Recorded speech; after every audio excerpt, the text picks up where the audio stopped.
kacer termasuk burung ocehan yang cukup populer dan memiliki banyak penggemar karena burung ini memiliki suara kicauan yang merdu dan bervariasi. Selain itu, maraknya lomba burung kelas kacer juga semakin mengangkat pamor burung ini.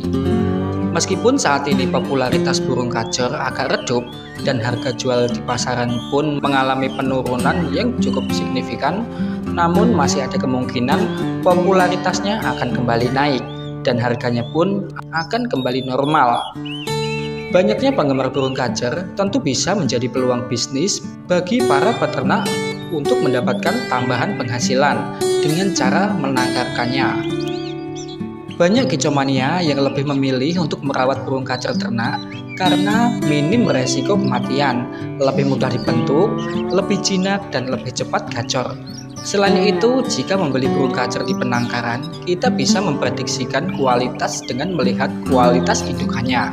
Sedangkan jika kita membeli kacer bakalan atau muda hutan, tentu resiko kematiannya lebih besar karena belum makan fur dan masih agak liar, sehingga memerlukan waktu yang cukup lama untuk bisa dinikmati suara kicauannya. Burung kacer termasuk jenis burung yang mudah untuk ditangkar, seperti halnya burung murai batu, sehingga banyak yang sudah berhasil menangkarkannya. Dan berikut ini adalah cara ternak burung kacer yang benar agar cepat produksi. Yang pertama, menyiapkan kandang ternak. Langkah pertama untuk beternak burung kacer adalah menyiapkan kandang penangkaran yang ideal dan nyaman agar indukan burung kacer merasa nyaman dan berproduksi dengan baik. Usahakan kandang ternak dibuat mirip seperti habitat aslinya dengan menempatkan pohon-pohon kecil di dalamnya dan juga ranting-ranting kering sebagai tempat bertengger. Sediakan juga 2 kolam di dalam kandang penangkaran. 1 kolam diisi air sebagai tempat untuk mandi dan 1 kolam lagi diisi pasir dan batu-batu kecil. Karena pada saat membuat sarang, biasanya burung kacer akan mematuki batu-batu kecil tersebut, tujuannya supaya mendapat asupan kalsium. Ukuran kandang ternak sebaiknya dibuat agak besar dengan panjang sekitar 1,5 sampai 2 meter, dengan lebar 1 sampai 1,5 meter, dan dengan tinggi sekitar 1,5 sampai 2 meter. Bagian dinding kanan dan kiri dan belakang bisa dibuat menggunakan batu bata atau batako dan tidak perlu diplester, gunanya untuk menjaga kelembapan serta suhu di dalam kandang. Bagian depan kandang sebaiknya menggunakan kawat ram untuk menjaga sirkulasi udara di dalam kandang dan untuk memudahkan dalam memantau aktivitas kedua indukan burung kacer tersebut di dalam kandang. Sedangkan bagian atap, kandang ternak bisa menggunakan genteng atau asbes agar suhu di dalam kandang tidak terlalu panas atau pengap. Kandang ternak untuk burung kacer idealnya diberi 2 pintu.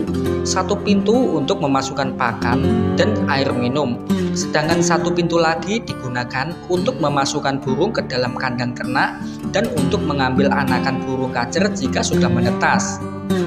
Sediakan pula kotak kayu sebagai sarana sarang yang diletakkan di belakang kandang yang paling atas. Tujuannya agar indukan kacer tidak merasa terganggu saat bertelur dan mengerami telurnya. Sediakan juga bahan-bahan untuk membuat sarang seperti sabut kelapa, daun cemara, dan bahan-bahan kering lainnya. Letakkan bahan-bahan tersebut sebagian di dalam kotak kayu dan sebagian lagi diletakkan di dasar kandang, agar indukan kacer bisa memilih sendiri bahan-bahan mana yang nyaman yang akan dibuat sarang. Yang kedua, menyiapkan calon indukan.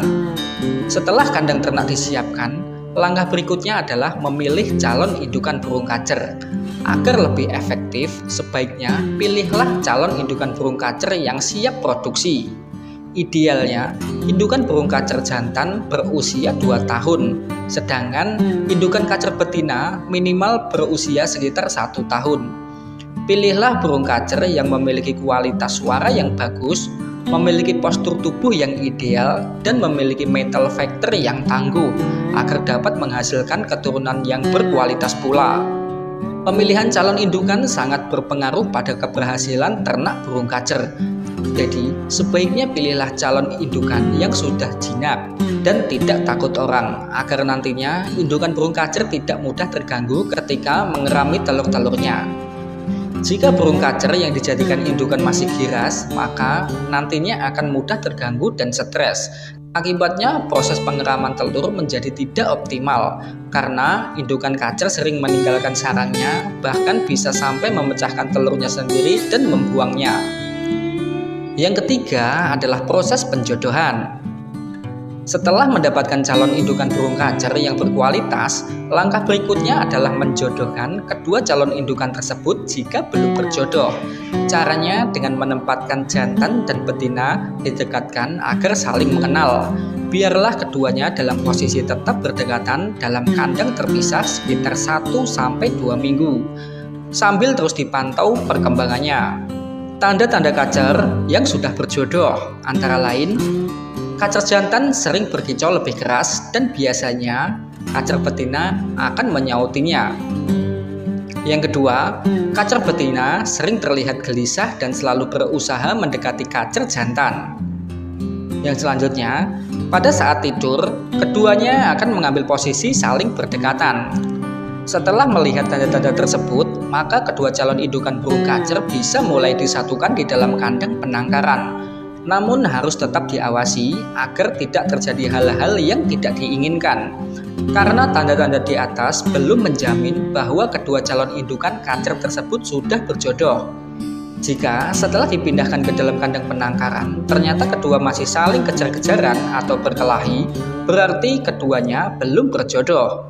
Penyebabnya bisa karena salah satu kacer mengalami over emosi atau salah satunya kurang birahi, sehingga mengejar dan menyerang lawan jenisnya. Solusinya, segera tangkap dan masukkan lagi kacer yang berperilaku agresif tersebut ke dalam kandang harian. Kemudian kurangi pemberian extra fooding, terutama pemberian ulat Hongkong pada kacer. Sedangkan untuk kacer yang dikejar atau kurang birahi, sebaiknya diberikan extra fooding seperti jangkrik dan kroto dengan porsi yang lebih banyak untuk meningkatkan birahinya. Lakukan proses ini selama beberapa hari sampai kedua calon indukan kacer benar-benar berjodoh. Jika yang pertama sudah dilakukan namun kedua calon indukan kacer masih tetap kejar-kejaran atau saling menyerang, kemungkinan penyebabnya adalah usia salah satu dari calon indukan tersebut masih terlalu muda dan belum siap kawin. Jika itu yang terjadi, sebaiknya ganti calon indukan yang selalu dikejar tersebut dengan indukan yang sudah birahi atau sudah siap kawin. Kemudian, ulangi proses penjodohan dari awal lagi sampai kedua calon indukan kacer mau berjodoh. Selama kacer betina belum bertelur, sebaiknya terus diawasi karena banyak kasus kejadian di mana kacer betina mati karena diserang kacer jantan yang over emosi atau juga sebaliknya. Yang keempat, pemberian pakan. Selain harus menyiapkan indukan yang berkualitas, kualitas pakan yang baik juga harus diberikan kepada kacer karena merupakan salah satu faktor penentu keberhasilan dalam berternak burung kacer. Ketika ditangkarkan, burung kacer harus mendapatkan asupan pakan yang berkualitas untuk memenuhi kebutuhan nutrisinya pada saat proses perkawinan, proses bertelur, dan proses mengerami serta meloloh anaknya. Untuk burung kacer yang diternak, sebaiknya hanya diberikan pakan hewani saja seperti jangkrik, belalang, kroto, ulat Hongkong, ataupun ulat kandang. Yang kelima adalah proses pengeraman telur. Biasanya kacer betina akan bertelur sampai 3-4 butir dan akan dirami selama 14 hari sampai menetas. Pada saat indukan kacer mengerami telurnya, usahakan kondisi lingkungan di sekitar kandang bebas dari segala gangguan seperti suara gaduh dan gangguan predator seperti tikus, kucing, ular, dan lainnya, karena dapat mengganggu proses pengeraman telur. Hewan-hewan pengganggu tersebut secara tidak langsung dapat mengakibatkan kegagalan masa pengeraman telur, karena kehadiran hewan-hewan tersebut akan menyebabkan indukan kacer yang sedang mengerami telurnya merasa tidak nyaman dan sering meninggalkan telur yang sedang dieraminya. Hal itu akan mengakibatkan suhu yang diperlukan untuk telur dapat menetas menjadi tidak stabil, sehingga menyebabkan telur gagal menetas. Bahkan terkadang bisa lebih fatal.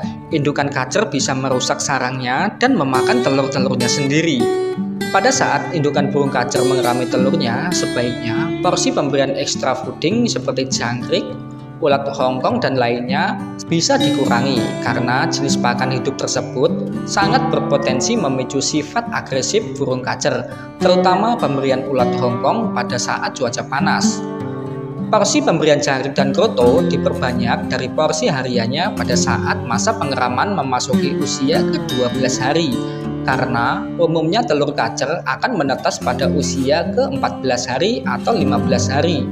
Pemberian pakan hewani tersebut dengan porsi yang lebih banyak adalah untuk persiapan agar ketika sewaktu-waktu telur menetas, maka indukan kacer bisa langsung meloloh piyik atau anakannya dengan pakan yang tersedia. Setelah telur-telurnya menetas, sebaiknya piyik atau anakan burung kacer dibiarkan dulu diloloh oleh induknya dan baru disapih setelah usia 10 hari. Anakan burung kacer bisa diloloh dengan menggunakan fur basah atau dicampur dengan kroto atau potongan isi perut jangkrik. Jika tidak mau repot, membuat adonan bisa juga menggunakan fur lolohan karena lebih praktis. Tinggal diseduh dengan air hangat. Kandungan nutrisi fur lolohan tersebut juga cukup lengkap dan sesuai dengan kebutuhan anakan burung kacer. Demikian sedikit informasi tentang cara berternak burung kacer. Semoga video ini bermanfaat untuk teman-teman semua. Yang belum subscribe silahkan di subscribe terlebih dahulu. Sekian, assalamualaikum warahmatullahi wabarakatuh. Salam kicomania, salam sehat dan salam Nusantara.